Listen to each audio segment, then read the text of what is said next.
લોકનાયક કહો કે પછી સાદગી અને પ્રામાણિકતાનું ઉત્તમ ઉદાહરણ એવા કર્પૂરી ઠાકુર હતા, જે હાલમાં તેમના નામ કર્પૂરી પરથી કર્પૂરી ગ્રામ રાખવામાં આવ્યું। હાલ દેશમાં માત્ર આ એક જ નામની ચર્ચા થઈ રહી છે, ત્યારે કર્પૂરી ઠાકુર બિહારના પહેલા નહીં 5મા મહાનુભાવ છે, જેમને દેશનું સર્વોચ્ચ સન્માન મળ્યું હોય। કર્પૂરી ઠાકુર સિવાય અગાઉ કોને કોને આ સન્માન મળી ચૂક્યું છે તે પણ જાણીએ।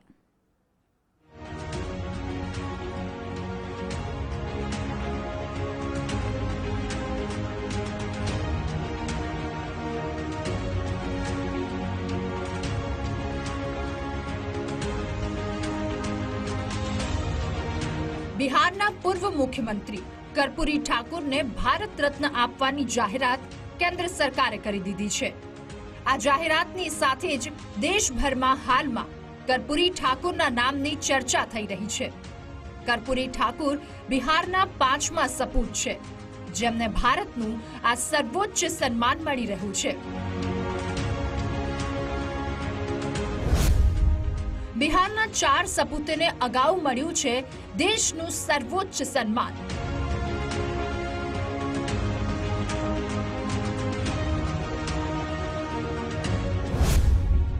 ભારત રત્નનું સન્માન મેળવનાર કર્પૂરી ઠાકુર 5મા મહાનુભાવ।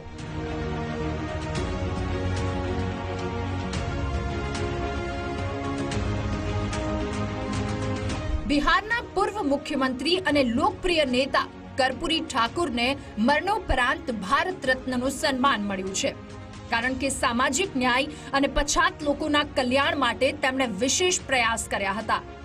આ માટે તેમણે મજબૂત નીતિઓ બનાવી હતી। કર્પૂરી ઠાકુરે રાજનીતિને સામાજિક બદલાવનું હથિયાર બનાવ્યું, અને એ જ કારણ હતું કે 2 વાર મુખ્યમંત્રી રહેવા છતાં તેઓ એકદમ સાદગીથી જીવન જીવ્યા। મુખ્યમંત્રીની ખુરશી, હોદ્દો કે તેનો પાવર ક્યારેય પણ પોતાના પર હાવી ન થવા દીધો। તેના પરિણામે 100મી જન્મ જયંતિ પહેલા સરકારે તેમને દેશનું સર્વોચ્ચ સન્માન આપવાની જાહેરાત કરી। ડોક્ટર રાજેન્દ્ર પ્રસાદને પણ મળી ચૂક્યો છે ભારત રત્ન। ભારતના પ્રથમ રાષ્ટ્રપતિ ડોક્ટર રાજેન્દ્ર પ્રસાદને પણ ભારત રત્નનું સન્માન મળી ચૂક્યું છે। રાજેન્દ્ર પ્રસાદનો જન્મ 3 ડિસેમ્બર 1884ના રોજ બિહારના જરાદેઈ ગામમાં થયો હતો। 1962માં તેમને ભારત રત્ન સન્માન મળ્યું હતું। રાજેન્દ્ર પ્રસાદે સ્વતંત્રતા સંગ્રામમાં ભાગ લઈ દેશની આઝાદીમાં મહત્વની ભૂમિકા ભજવી હતી, તો સંવિધાનના નિર્માણમાં પણ તેમનો મહત્વનો ફાળો રહ્યો। ભારતના પહેલા મંત્રીમંડળમાં મંત્રાલયની કમાન તેમણે સંભાળી હતી।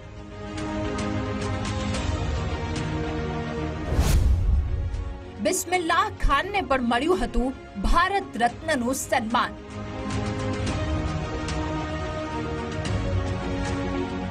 જાણીતા શરણાઈ વાદક કહો કે પછી શરણાઈનો પર્યાય એવા બિસ્મિલ્લાહ ખાન પણ દેશના સર્વોચ્ચ સન્માન મેળવી ચૂક્યા છે।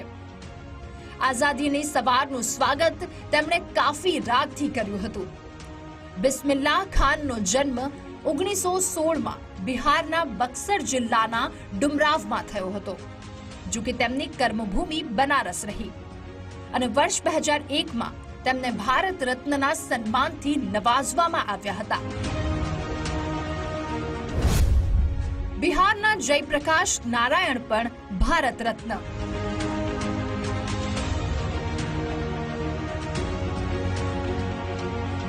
લોકનાયક જયપ્રકાશ નારાયણને પણ ભારત રત્નનું સન્માન મળી ચૂક્યું છે। દેશની સ્વતંત્રતા માટે તેમણે રાષ્ટ્રીય આંદોલનમાં ભાગ લીધો। આઝાદી બાદ 1977માં ભ્રષ્ટાચાર વિરુદ્ધ યુવાઓના આંદોલનનું તેમણે નેતૃત્વ કર્યું। સંપૂર્ણ ક્રાંતિનું નેતૃત્વ જયપ્રકાશ નારાયણના હાથમાં હતું, અને 1999માં તેમને દેશનું સર્વોચ્ચ સન્માન આપવામાં આવ્યું। ડોક્ટર BC રાયને પણ મળ્યું હતું દેશનું સર્વોચ્ચ સન્માન।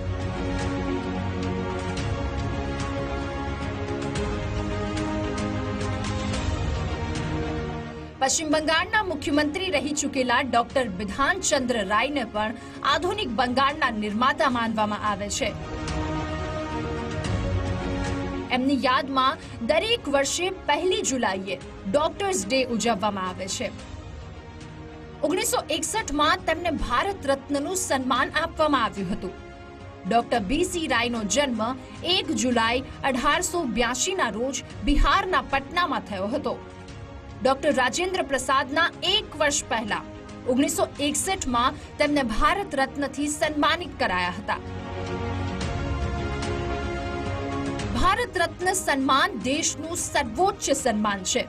કર્પૂરી ઠાકુર પહેલા બિહારના ડોક્ટર રાજેન્દ્ર પ્રસાદ, શરણાઈ વાદક બિસ્મિલ્લા ખાન, લોકનાયક જયપ્રકાશ નારાયણ અને પશ્ચિમ બંગાળના પૂર્વ CM ડોક્ટર બિધાન ચંદ્ર રાયને આ સન્માન મળ્યું હતું.